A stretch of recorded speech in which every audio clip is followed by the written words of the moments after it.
ఏం కాలేదు. మేము వైట్ శాండ్ బీచ్కి వచ్చాం. ఇది శాంటా క్రూజ్లో ఉంది.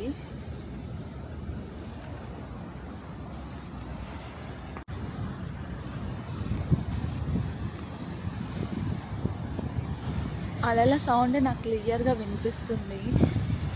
ఎంత నీట్గా అనిపిస్తుంది బీచ్. ఇక్కడ మనం లోపలికి వెళ్ళడానికి ఇలా స్టెప్స్ ఉన్నాయి. సో అందరు చాలామంది వాక్ వచ్చారు.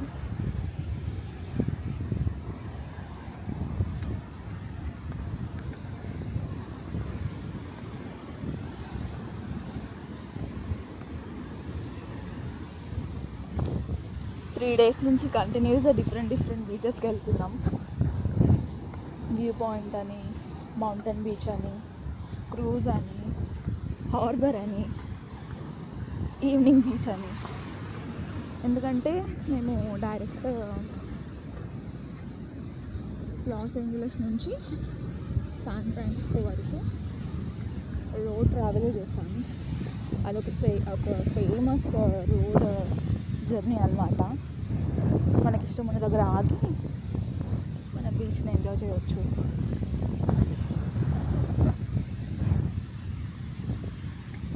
నాకు ఎందుకో బీచ్ దూరం నుంచి చూస్తేనే బాగా అనిపిస్తుంది.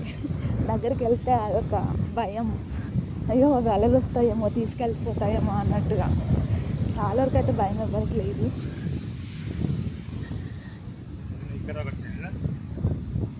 మేబీ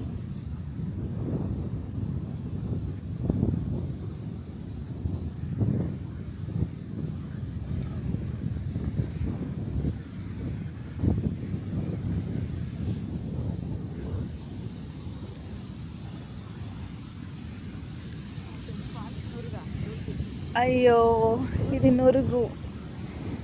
నేను దూరం చూసి వైట్ శాండ్ కదా, ప్లస్ దానికి మంచిగా ఉంటుందేమో అని అనుకున్నా. నురుగు ఉంది.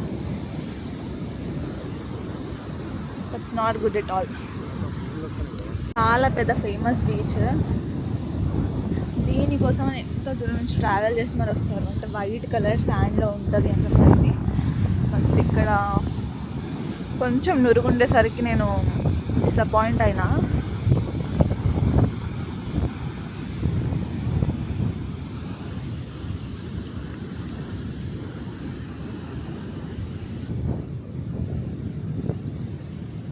డాగ్స్ అన్ని వాక్స్కి వస్తున్నాయి.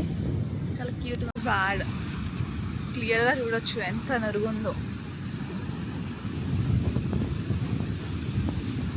గాలికి ఎగురొస్తున్నాయి కూడా. చూడండి, అది నురుగే గాలికి గడ్డకి ఎగురొచ్చింది. అక్కడ రెయిన్బో వచ్చింది చూసారా? ఇక్కడ రెయిన్బో వచ్చింది. ఇక్కడ బర్డ్స్ ఎగురుతున్నాయి. అక్కడ అంత పెద్ద మబ్బులు ఉన్నాయి. కింద బీచ్, అది కూడా వైట్ శాండ్. ఎవ్రీథింగ్ ఒక సీనరీ లా ఉంది కదా. మమ్మీ ఏదో కనిపెట్టింది. ఏంటది? సముద్రంలో ఉండే కాయ. అది క్రిస్మస్ది సంథింగ్. కొట్టుకొచ్చింది అంతే, పడేసి.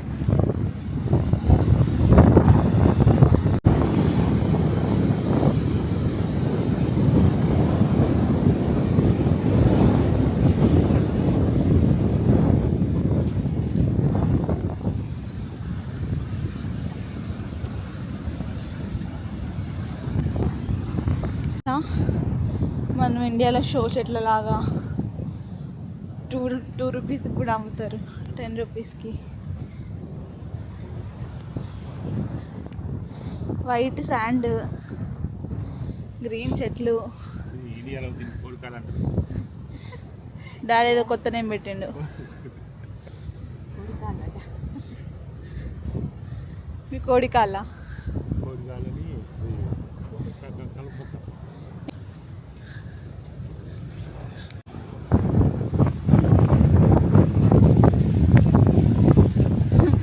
ఇది చెత్తకుప్ప కాదు, అది చెట్టు కొమ్మ.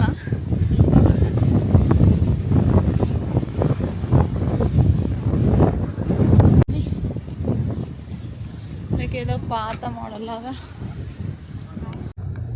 ఇలాంటి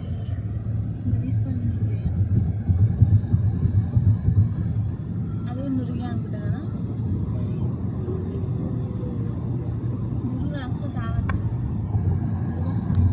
చూడండి, బ్లాక్ బ్లాక్ అక్కడక్కడ ఏదో రాళ్ళలాగా ఉన్నాయి. అవి బర్రెలు.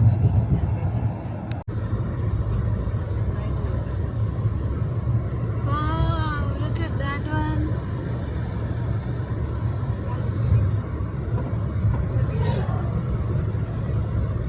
కాలిపోయినాయి అన్నీ. You can see clearly here. కాలిపోయిన చెట్లు అన్నీ క్లియర్గా తెలుస్తుంది, ఇవి కాలిపోయిన చెట్లు అన్నీ.